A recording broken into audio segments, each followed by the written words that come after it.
Hello மக்களே, நம்ம இந்த வீடியோவில் டிஎன்பிஎஸ்சி 2024 ஆனுவல் பிளானரில் ஆட் பண்ணியிருக்க டிஎன்எஃப்எஸ்ஆர்சி அதாவது ஃபாரஸ்ட் டிபார்ட்மெண்ட்டோட ஃபாரஸ்டர் ஜாப் பற்றின டீட்டெயில் தான் பார்க்க போகிறோம். ஏற்கனவே பார்த்திங்கன்னா இந்த ஆனுவல் பிளானரில் இருக்கிற குரூப் 4 நோட்டிஃபிகேஷன், அந்த ஃபாரஸ்ட் கார்டு, ஃபாரஸ்ட் வாட்சர் பற்றிலாம் ஆல்ரெடி நம்ம சேனலில் பார்த்துட்டோம். அதோட வீடியோ எல்லாமே நம்மளோட சேனலில் இருக்கும், எடுத்து பார்த்துக்குங்க. இப்போ இதில் ஃபாரஸ்டர் ஜாப் பற்றி பார்த்துருவோம். ஏன்னா பார்த்திங்கன்னா ஒரு 118 வேகன்சி சொல்லியிருக்காங்க. கிட்டத்தட்ட பார்த்திங்கன்னா சயின்ஸ் இன்ஜினியரிங் முடித்த அந்த டிகிரி ஹோல்டர்ஸ் எல்லாருமே அப்ளை பண்ணலாம். கிட்டத்தட்ட குரூப் 2 மாதிரி தான். மே மாதம் நோட்டிஃபிகேஷன் வரும்னு சொல்லியிருக்காங்க. ஆகஸ்ட்டில் எக்ஸாம் சொல்லியிருக்காங்க. இது வந்து போன வருஷத்துலேருந்தே வர வேண்டியது. டிஎன்எஃப்எஸ்ஆர்சி கண்டக்ட் பண்ணாதனால டிஎன்பிஎஸ்சி கண்டக்ட் பண்ண போகிறாங்க. போன வருஷமே பார்த்திங்கன்னா மே மாதத்துக்கிட்டே ஆர்டி ரிப்போர்ட் மூலமாக ஃபாரஸ்டருக்கான வேகன்சி பார்த்துருந்தோம். 118 வேகன்சி அப்படின்னு சொல்லியிருந்தாங்க. அதே வேகன்சி தான் இப்போதைக்கு ஆனுவல் பிளானரில் சொல்லியிருக்காங்க. இதுவுமே பார்த்திங்கன்னா ஒரு 6 மாதத்துக்கு முன்னாடி கலெக்ட் பண்ண ஆர்டின்றனால நோட்டிஃபிகேஷன் வரப்போ வேகன்சி கொஞ்சம் அதிகமாகலாம். ஏன்னா பார்த்திங்கன்னா மற்ற போஸ்ட்லாம் கொஞ்சம் அதிகமாக இருக்குது. 1161 சொன்னாங்க. மற்ற போஸ்ட் எல்லாத்தையுமே சேர்த்து கிட்டத்தட்ட 1400 வேகன்சி கிட்ட வந்திருக்கு. அப்படின்றனால ஃபாரஸ்டர் போஸ்டிங்கும் கொஞ்சம் அதிகமாகலாம். அது மட்டும் இல்லாமல் பார்த்திங்கனாக்கா அந்த ஆர்டி ரிப்போர்ட்லேயே தமிழ் தகுதி தேர்வு உண்டு அப்படின்னு சொல்லிட்டாங்க. தமிழ்நாட்டில் வைக்கிற எல்லா எக்ஸாமுக்குமே இப்போலாம் தமிழ் தகுதி தேர்வு வைக்கிறாங்கன்றனால இந்த எக்ஸாமுக்கும் கண்டிப்பாக வைப்பாங்க. இதுக்கு முன்னாடி ஃபாரஸ்டருக்கு பார்த்திங்கன்னா 2018 நோட்டிஃபிகேஷன் வந்திருந்தது. அந்த நோட்டிஃபிகேஷன் வச்சு தான் ஒரு டீட்டெயில் எல்லாமே பார்க்க போகிறோம். ஃபாரஸ்டர் ஜாப் லெவல் 13 சேலரி சொல்லியிருக்காங்க. ஃபாரஸ்ட் வாட்சருக்கும் அதே மாதிரி தான் சேலரி சொல்லியிருந்தாங்க. கிட்டத்தட்ட ஈக்குவலான சேலரி தான். பட் இதுக்கு வந்து டிகிரி, மற்றதுக்கெலாம் பார்த்திங்கன்னா 10th 12th தான் சொல்லியிருப்பாங்க. ஸ்கீம் ஆஃப் எக்ஸாமினேஷனில் பார்த்தீங்கன்னா இதுக்கே பேப்பர் 1 பேப்பர் 2ன்னு 2 எக்ஸாம் உண்டு. பேப்பர் 2 பார்த்தீங்கன்னா பியூராக ஜென்ரல் சயின்ஸ் மட்டும். ஆல்ரெடி சொல்லிட்டு இந்த ஃபாரஸ்ட் டிபார்ட்மெண்ட்டில் வைக்கிற எக்ஸாம் எல்லாத்துக்குமே அந்த சயின்ஸ் ரிலேட்டடான கொஸ்டினுக்கு அதிக இம்பார்ட்டன்ஸ் கொடுப்பாங்க அப்படின்னு சொல்லி டிஎன்பிஎஸ்சிக்கு படிக்கிறத விட கொஞ்சம் அதிகமாக சயின்ஸ் சப்ஜெக்ட் படிக்கணும் அப்படின்னு சொல்லியிருந்தேன். இதில் பார்த்தீங்கன்னா பேப்பர் 2ன்னு சொல்லி தனியாக வைக்கிறாங்க. அது மட்டும் இல்லாமல் பார்த்தீங்கன்னாக்கா பேசிக் இங்கிலீஷ், பேசிக் தமிழ் லாங்குவேஜ் அப்படின்னு சொல்லி பேப்பர் 1ல் அந்த ஜென்ரல் நாலேஜோடு ஆட் பண்ணியிருப்பாங்க. ஆப்டி, ரீசனிங் எல்லாமே அதிலே வரும். அது இல்லாமல் பேசிக் இங்கிலீஷ் கொஸ்டினும் கேட்பாங்க. அதாவது பேசிக் கிராமர்ஸ், டென்ஸ் அந்த மாதிரியான கொஸ்டின்ஸ் தான் கொஞ்சம் வரும். இதெல்லாம் எப்படி வைக்க போகிறாங்க அப்படின்னு சொல்லி டிஎன்பிஎஸ்சி என்ன மாதிரி முடிவு பண்ணியிருக்காங்கன்னு தெரியல. எப்படி பார்த்தாலும் தமிழ் எலிஜிபிலிட்டி டெஸ்ட்டுன்னு ஒரு 100 கொஸ்டின் தனியாக வச்சுருவாங்க.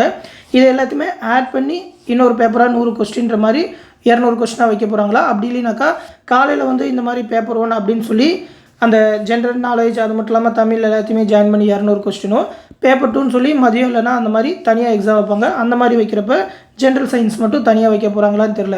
டிஎன்பிஎஸ்சியில் அந்த தமிழ் எலிஜிபிலிட்டி டெஸ்ட் ஆட் பண்ணதுக்கப்புறம் மேக்ஸிமம் எக்ஸாம் பார்த்திங்கன்னா காலையிலையும் மாலையிலையும் எக்ஸாம் வைக்கிறாங்க. அதே மாதிரி கூட வர வாய்ப்பு இருக்குது.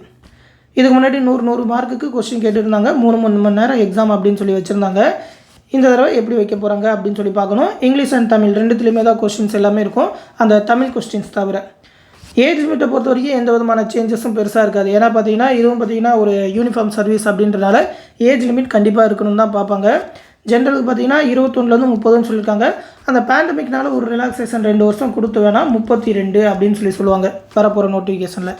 அடுத்து SC, SCA, ST, MBC, DC, BC, BCM, அது மட்டும் இல்லாமல் எல்லா கேஸ்லையுமே வர டிஸ்டிங்டிவ் விடோவுக்கு 21லேருந்து 35ன்னு சொல்லியிருக்காங்க.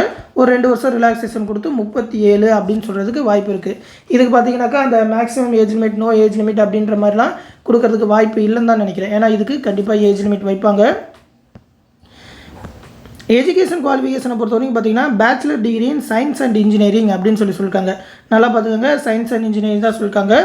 அதில் என்னென்ன டிபார்ட்மெண்ட் அப்படின்னு சொல்லி ஒரு 17 டிபார்ட்மெண்ட் ஆட் பண்ணியிருக்காங்க. இன்ஜினியரிங்கை பொறுத்த வரைக்கும் பார்த்தீங்கன்னா all engineering subject included agriculture இன்ஜினியரிங்னு ஒரே வார்த்தையில் முடிச்சிட்டாங்க. அப்படி பார்த்திங்கன்னா எல்லா இன்ஜினியரிங் கேண்டிடேட்டும் அப்ளை பண்ணலாம். மற்றபடி சயின்ஸ் டிபார்ட்மெண்ட், ஆர்ட்ஸ் அண்ட் சயின்ஸில் பார்த்தீங்கன்னாக்கா என்னென்ன டிபார்ட்மெண்ட் அப்ளை பண்ண முடியும்னு அதுக்கு மட்டும் அந்த ஸ்பெசிஃபிக்காக டிபார்ட்மெண்ட் பேர் கொடுத்துருக்காங்க. இதில் அந்த பிஎட்லாம் இல்லை, அந்த டிகிரியெல்லாம் சேர்க்கவே இல்லை. அப்படி பார்த்திங்கன்னா சயின்ஸில் என்னென்ன டிபார்ட்மெண்ட் வருது அப்படின்னு சொல்லி பார்த்துக்கோங்க. அதுவும் இந்த டிகிரி எப்படி முடிச்சிருக்கணும்னாக்கா கண்டிப்பாக 10th முடிச்சிருக்கணும். 10th முடிச்சு அதுக்கப்புறம் 12th இல்லைனா அதுக்கு ஈக்குவலண்ட் வேணால் படிச்சிடலாம். 8th முடிச்சு சில பேர் ஐடிஐ டிப்ளமோ அப்படின்ற ஆர்டரில் படிச்சுட்டு போவாங்க. அப்படி படிக்கக்கூடாது. கண்டிப்பாக 10th முடிச்சிருந்து அதுக்கப்புறம் 12th இல்லைனா அதுக்கு ஈக்குவலன்னா டிப்ளமோ முடிச்சிருக்கலாம். அதுக்கப்புறம் யூஜி டிகிரி, டிப்ளமோ முடிச்சுட்டு நிறைய பேர் இன்ஜினியரிங் பண்ணுவாங்க. அப்படி வேணால் அப்ளை பண்ணலாம் அப்படின்னு சொல்லியிருக்காங்க. இதுக்கும் பார்த்திங்கனாக்கா ஃபிசிக்கல் ஸ்டாண்டர்ட் பார்ப்பாங்க, ஃபிசிக்கல் மெஷர்மெண்ட். ஆனால் அதிகமாகலாம் கிடையாது. அந்த ஃபாரஸ்ட் கார்டு, ஃபாரஸ்ட் வாட்சருக்கு என்ன சொன்னாங்களோ அதே மாதிரியான எலிஜிபிலிட்டி தான் சொல்லியிருக்காங்க. மேலுக்கு பார்த்திங்கனாக்கா 163 சென்டிமீட்டர் ஹைட் இருக்கணும், ஃபீமேலுக்கு 150 சென்டிமீட்டர் ஹைட் இருக்கணும் அப்படின்னு சொல்லி ஜஸ்ட் மெஷர்மெண்ட்டும் சொல்லியிருக்காங்க. இதுவே எஸ்டி கேண்டிடேட், அந்த ஜங்கிள் த்ரிப்ஸ், அந்த மலைவாழ் மக்கள், அவங்களுக்குலாம் பார்த்திங்கனாக்கா 152 சென்டிமீட்டர் மேல் கேண்டிடேட்டுக்கும், ஃபீமேல் அப்படின்னா தேர்ட் ஜெண்டருக்கு 145 சென்டிமீட்டரும் சொல்லியிருக்காங்க.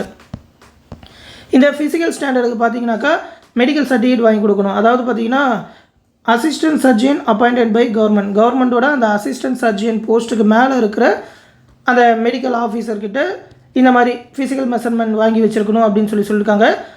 அவங்க எப்போ நோட்டிஃபிகேஷன் ரிலீஸ் பண்ணுறாங்களோ அதுக்கு இல்லை அதுக்கப்புறம் தான் அந்த சர்டிஃபிகேட் வாங்கணும். வாங்கிட்டு அந்த டிஎன்எஃப்எஸ்ஆர்சி கேட்குறப்ப சப்மிட் பண்ணணும்னு சொல்லியிருக்காங்க. இந்த தடவை பார்த்திங்கன்னா டிஎன்பிஎஸ்சியை கூட சப்மிட் பண்ண சொல்லுவாங்க. ஒருவேளை அப்ளை பண்ணும்போது அந்த சர்டிஃபிகேட் எல்லாத்தையுமே ஸ்கேன் பண்ணி இப்போ அப்லோட் பண்ண சொல்கிறாங்க. அந்த டைம்லேயே கூட கேட்கலாம். பட் கேட்டாக்கா அதுக்கான டைம் பீரியட் கொடுப்பாங்க. அப்படி இல்லைனாக்கா சர்டிஃபிகேட் வெரிஃபிகேஷன் அப்போ கொடுத்தா போதும் அப்படின்ற மாதிரி தான் சொல்லுவாங்க. அதனால் ஃபிசிக்கல் ஸ்டாண்டர்ட் பற்றி எந்த விதமான பயமும் வேணாம். அது கண்டிப்பாக சர்டிஃபிகேட் வாங்கிடலாம். அடுத்து எண்டூரன்ஸ் டெஸ்ட்டை பொறுத்த வரைக்கும் பார்த்தீங்கன்னாக்கா சேம் தான். அதே 25 கிலோமீட்டர் மேல் கேண்டிடேட்க்கு, 16 கிலோமீட்டர் ஃபீமேல் கேண்டிடேட்க்கு வாக் பண்ணி கடக்கணும். ஓகேவா? 4 மணி நேரம் டைம் கொடுப்பாங்க. 4 மணி நேரத்தில் நடந்து கடந்தாலே போதும். அது கண்டிப்பாக எல்லாருமே பாஸ் பண்ணிடலாம். இதுக்கு முன்னாடி ஆன்லைன் எக்ஸாமாக தான் வச்சுருக்காங்க. இந்த தடவை ஆன்லைன் எக்ஸாம் வைக்கலாம். ஏன்னா அந்த ஃபெசிலிட்டி டிஎன்பிஎஸ்சிட்டு இப்போ இருக்குது. எக்ஸாம் ஃபீஸ் இதுக்கு முன்னாடி 250 ரூபா சொல்லியிருக்காங்க. டிஎன்பிஎஸ்சி கண்டக்ட் பண்ணால் 100 ரூபா வந்து எக்ஸாமுக்கும், 150 ரூபா ரெஜிஸ்ட்ரேஷனுக்கும் சொல்லுவாங்க. ரெஜிஸ்ட்ரேஷன் பண்ணியிருந்தால் அந்த 100 ரூபா ஃபீஸ் தான் சொல்லுவாங்க. அதுலேயுமே பார்த்தீங்கன்னா நிறைய ஃபீஸ் கன்செஷன்லாம் கொடுப்பாங்கன்றனால ஃபீஸ் பற்றியும் எந்த விதமான குழப்பமும் வேணாம். இதான் பார்த்தீங்கன்னா இதுக்கு முன்னாடி ஃபாரஸ்டர் கொடுத்தது. இதோட சிலபஸ் டீட்டெயில் பற்றி பழைய நோட்டிஃபிகேஷன் வச்சு அந்த சிலபஸை தனியாக ஒரு பிடிஎஃபாக நம்மளோட டெலகிராம் குரூப்பில் கொடுக்குறப்ப கண்டிப்பாக நம்ம சேனல்லையும் அனௌன்ஸ் பண்ணுறேன்.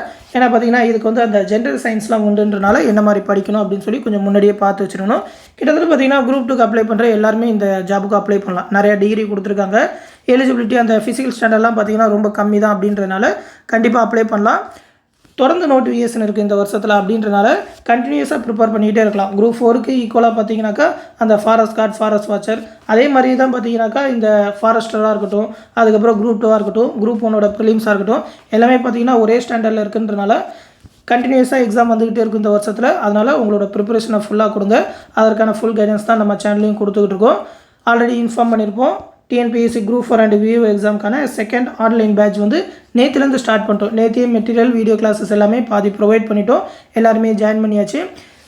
நிறைய பேர் கேட்டுக்கிட்டதுனால அந்த அட்மிஷன் டேட் மட்டும் கொஞ்சம் எக்ஸ்டெண்ட் பண்ணியிருக்கோம். 1ஆம் தேதி வரைக்கும் ஜாயின் பண்ணிக்கலாம் அப்படின்னு சொல்லி.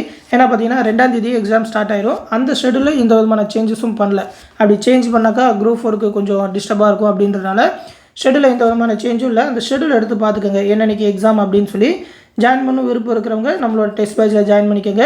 இந்த 8903302290 அப்படின்ற வாட்ஸ்அப் நம்பருக்கு மெசேஜ் பண்ணிங்கன்னா அவங்களே ப்ரொசீஜர் சொல்லுவாங்க.